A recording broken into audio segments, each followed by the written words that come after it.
take the car, drive all the way into a very dry part of the island. Unfortunately, that happened in the last day. We were only there 3 days of diving, exploring the wreck. We estimated very experienced diver. It was not a rookie. You were like, hey, let's go and explore go something. gossip. Or we can say it more technically, go investigate. Go survey, go survey. But you could see the waves breaking, but so hard, every day, at every time. We were ready the entire day. Hello everyone, and welcome to Underwater Adventures with Alex Mirabal. Today, as part of our series Risking Your Life for Archaeology, I will present you the only wreck that has defeated me. Let's dive into it.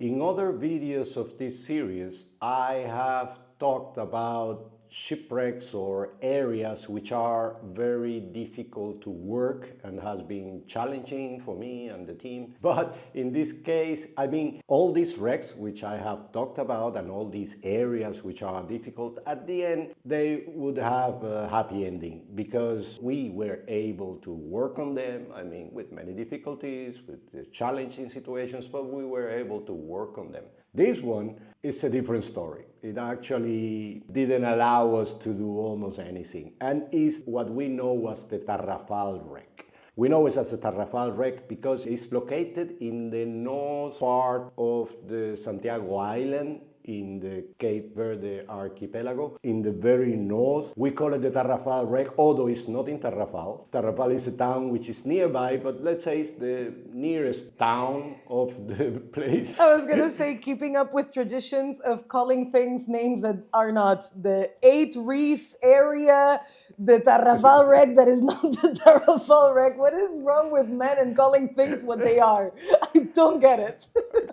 Okay, just for you to know, it's called the Tarrafal wreck and it's not in Tarrafal. It's actually by the side of the lighthouse of Ponta Morella, which would translate to Moray Eel Point. It's in a barren place in the north side of Santiago Island. Nobody lives there, there are no towns, so the nearest town is Tarrafal, so we call it the Tarrafal wreck. Maria, is this the Tarrafal? Thank you. No, okay. Great, very logical explanation. Agreed. Okay. The problems with this wreck started even before we found it. In the year 2000, almost at the end of our expedition of the year 2000 in Cape Verde, we had technical problems with our expedition ship, the Polar, and we were anchored in the harbor of Praia, of the Ciudad de Praia harbor, trying to fix it. The repairs on the ship took really long. The malfunction, I mean, the problems we had with the ship were serious. We really need to spend about 4 weeks in the harbor, something that for an expedition is deadly because it's a month out. You're trapped there and you're spending money anyway. And also because of this, what we have in our nature, the team members, we were desperate. What are we doing in a ship? You don't know what to do with yourselves for 4 weeks. On top of it, you guys tend to work in remote areas, which also aids to that. But yeah, it's very much in the human nature. We're not doing what we're here supposed to do. What are we gonna do now? It's like literally anything else. Read a book. I don't know. I tried to make the best use of the time. And we were updating our database and working on site plans, but the entire team, we are divers. We don't want to be doing office work. Their least favorite tasks for 4 weeks. Just doing that. So we started. I talked to my dive supervisor, Alan Urtevitz. I have talked about him in many episodes because he's a very good friend and he's a very good diver. And he lived in Cape Verde, so he knew everyone. He was friend of every fisherman, every diver who was around. And I told Alan, man, in the meantime, try to look for a shipwreck or something so we can go and explore it in between, you know, Of as course. the ship is being Of course, fixed. you were like, "Hey, Let's go and Alain, explore. go gossip. Go gossip a little bit to see if we can gather Yeah. some information." Or we can say it more technically, go investigate. Go survey. Go survey. My bad. Yeah, My bad. go investigating with your friends what it's all about. Well, he came with an information of probably a shipwreck that was in the north of the island, because a fisherman friend of him from Pedrabadejo, which is another town, I would say nearby, but it's like midway from where we were to Ponta Morella. And he claimed that he has seen something what he believed was a wreck. And I said, great. So let's go in the car, pick him up, and go to the area.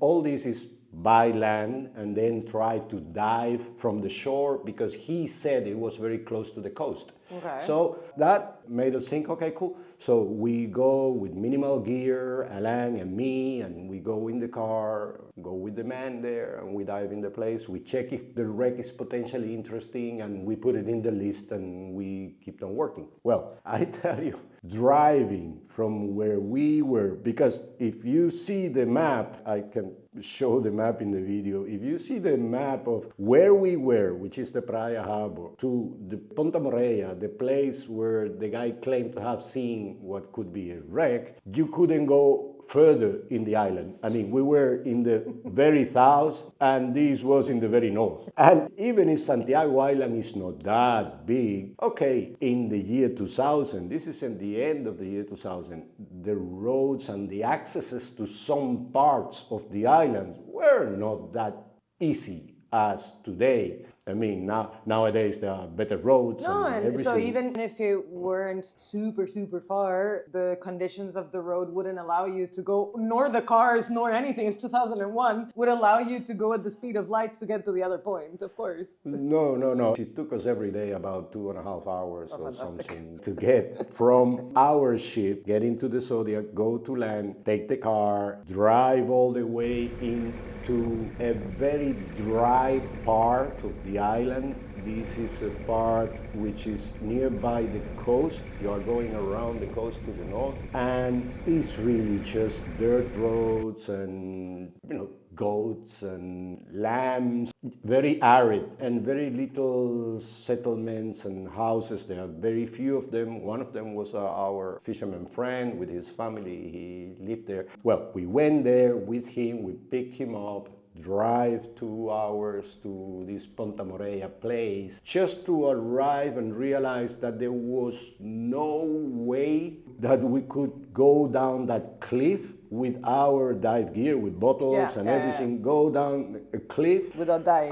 Arrive down there, dive, look for the wreck and explore, and then come back alive. That was not an option since day one. We realized that. We did that trip because we're stubborn. We did that trip twice, and because the man also said, no, I Here's know another place that we could go down a little bit easier, but we have to swim a little bit more, which we were willing to do. But okay, it didn't work. Next try was in a fisherman boat of a friend of his, that we went, the four of us together, from a nearby inlet. I cannot call it a bay or a harbor, it's just an inlet.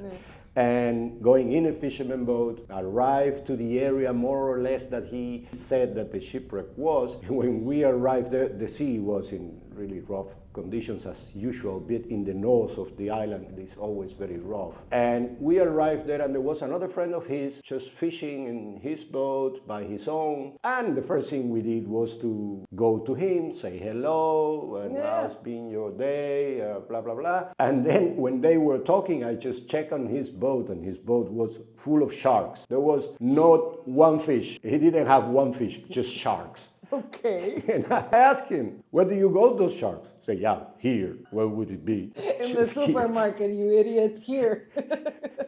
So it was like, okay, rough weather, big waves. Loads of sharks. Then loads of sharks, at least these ones are on board, but there should be more in the water.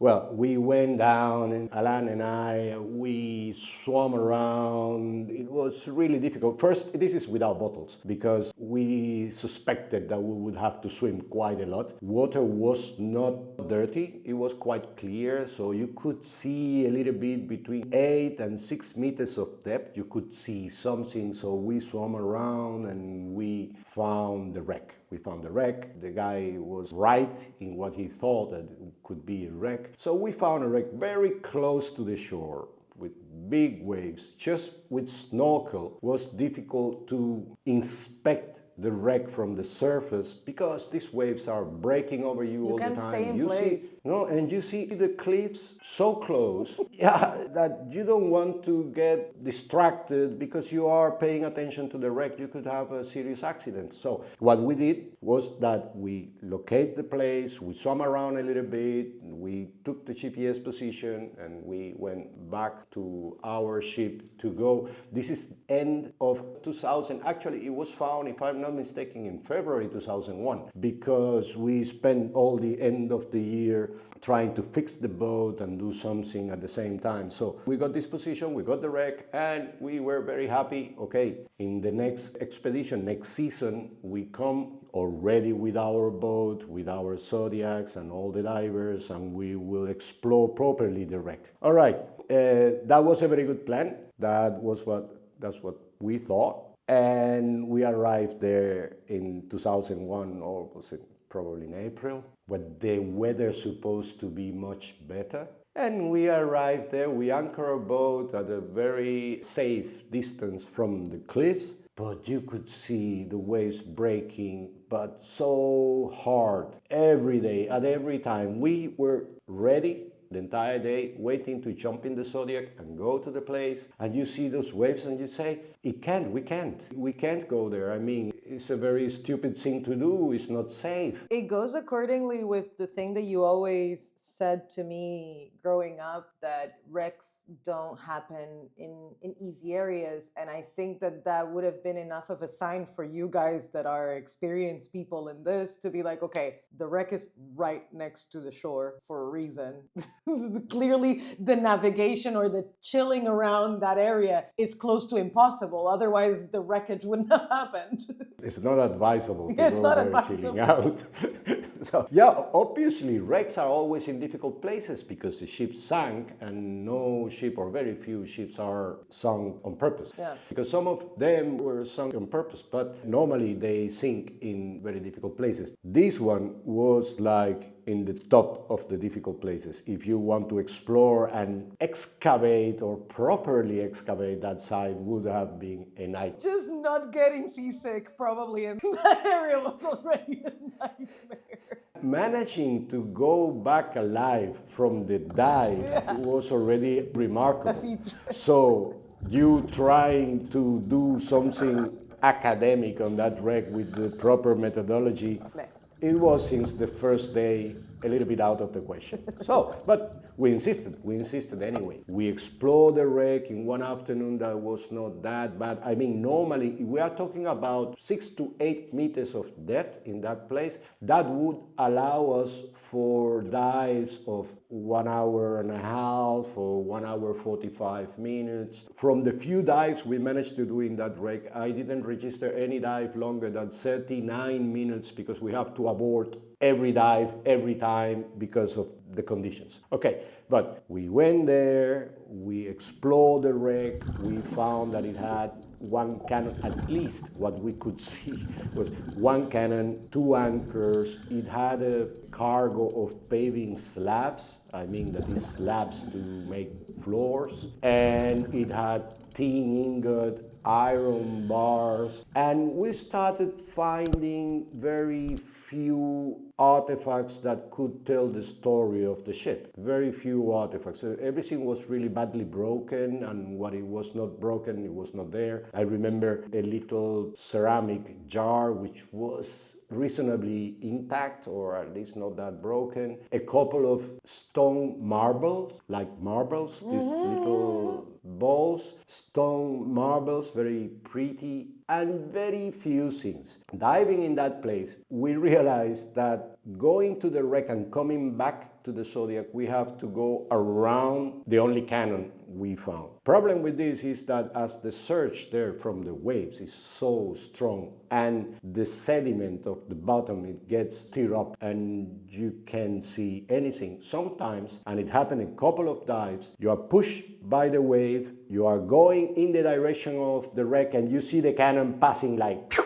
And when you see that, you're lucky because the cannon passed. But I was always afraid, imagine that it doesn't pass by your side, but it comes to you. Well, unfortunately, that happened in the last day. We were only there 3 days of diving, exploring the wreck. We estimated the wreck to be around the 1800s, early 1800s. And then one diver that was with me, it's a man that has dived with me everywhere, very experienced diver. It was not a rookie. He got caught by a wave and thrown straight into the cannon.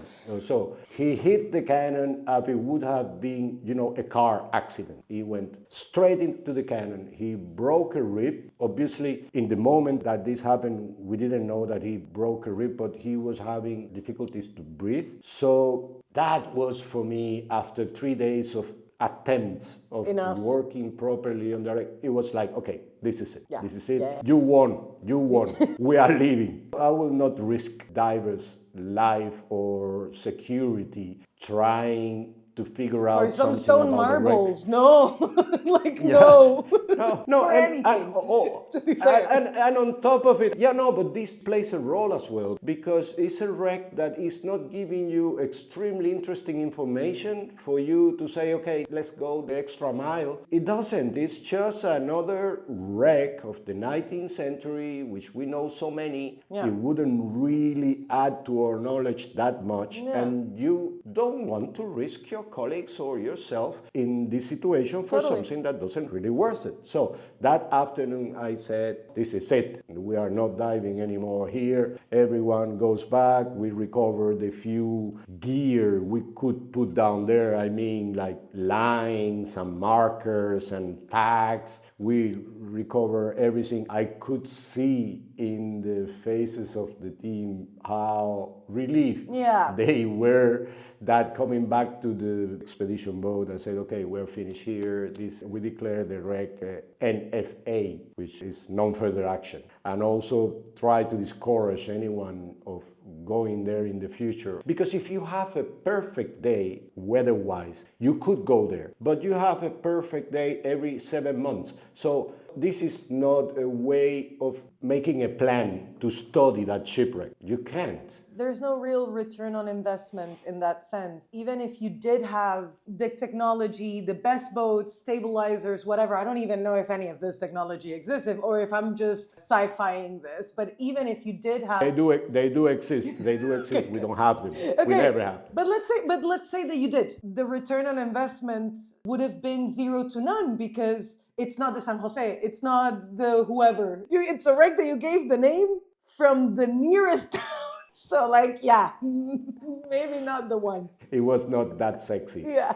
But okay, I wanted to tell you this story because if you follow the channel, you should have seen some videos where I tell the story of difficult places to work, difficult wrecks, how dangerous has been in some places. Okay, this wreck, unfortunately, I have to put it in the list like the only wreck that it defeated us. I couldn't work in the wreck. I couldn't investigate the wreck the way I wanted. We have found it. We have a GPS position of it. We know where it is. We don't know what it is. And from my end, we will never know. Not thanks to you, we're not gonna find out.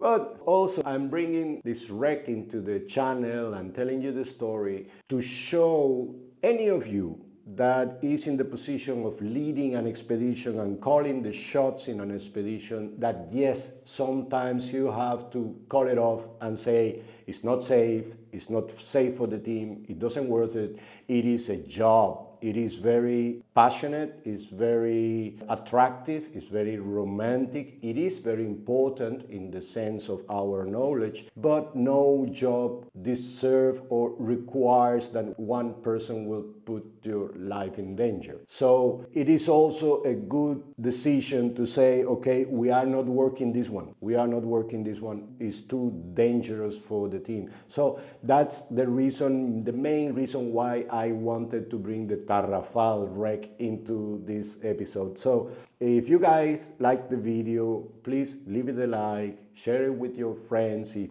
you haven't subscribed to the channel yet, please do, and let's keep on diving.